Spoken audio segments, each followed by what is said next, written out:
Hoy nos metemos a fondo con una idea que esconde, ¿eh? Una paradoja, ¿verdad?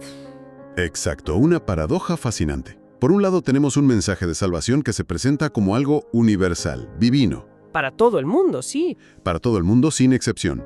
Y parte de esa imagen tan potente, vendrán de Oriente y de Occidente. Uf, esa frase es muy conocida.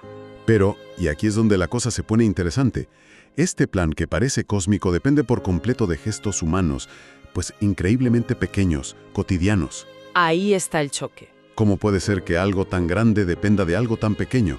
Vamos a ver qué pistas nos da el texto que analizamos hoy. Pues para empezar, yo creo que la clave de esa universalidad está en una palabra que usamos constantemente sin pensar mucho en su origen.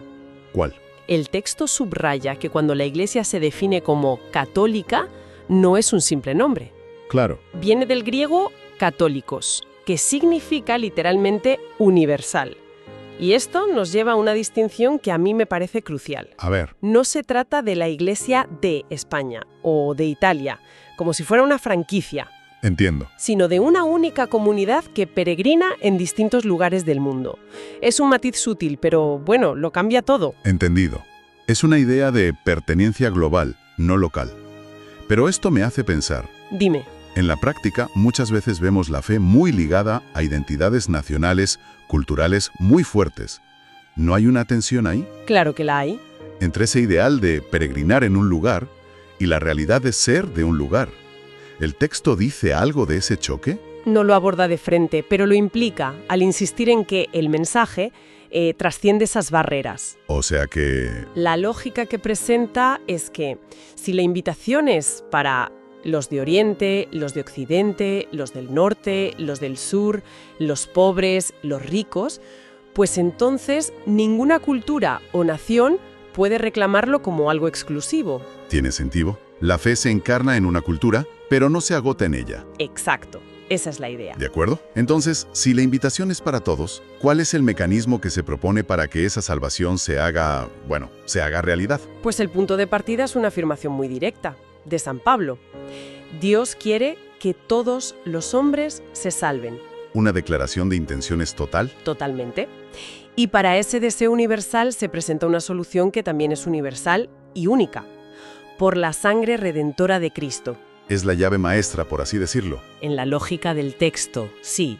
Funciona como el único punto de acceso. No se plantea como una opción entre varias, sino como la única.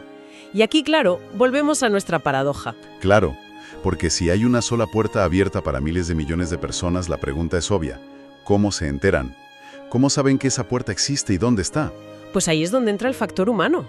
Y de una forma que es casi desconcertante. ¿Por qué? Porque el texto es muy claro. Cito: Dios cuenta con nosotros para que cooperemos con Él en esta misión. ¿Y cómo es esa cooperación? Pues fíjate, los ejemplos que da no son actos heroicos, para nada.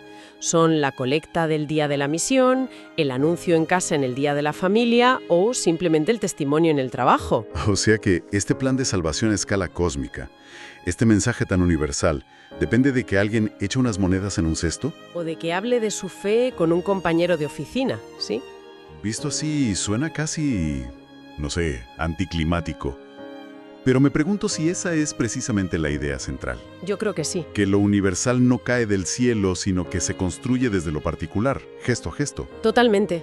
Y esa cadena de pequeños gestos se alimenta de una necesidad humana muy, muy profunda. El texto rescata una frase de Benedicto XVI que es demoledora. ¿Cuál es? ¿Cuántas personas van por la vida como mendigos del sentido de la existencia? Uf.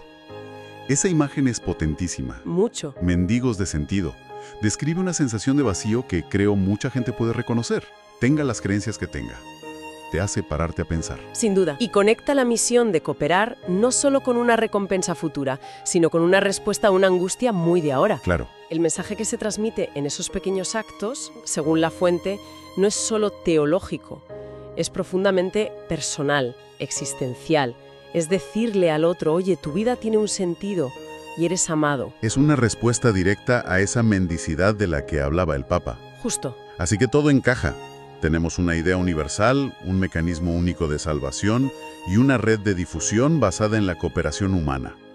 Motivada por el deseo de dar una respuesta a esa búsqueda de sentido. Exacto. Hemos cerrado el círculo. La fuente nos dibuja esa dualidad fascinante, un mensaje que se postula como absoluto, divino, pero que en la práctica es increíblemente frágil. Frágil, sí, me gusta esa palabra. Es que depende por completo de que una persona decida dar un pequeño paso, un pequeño gesto, para que la cadena no se rompa.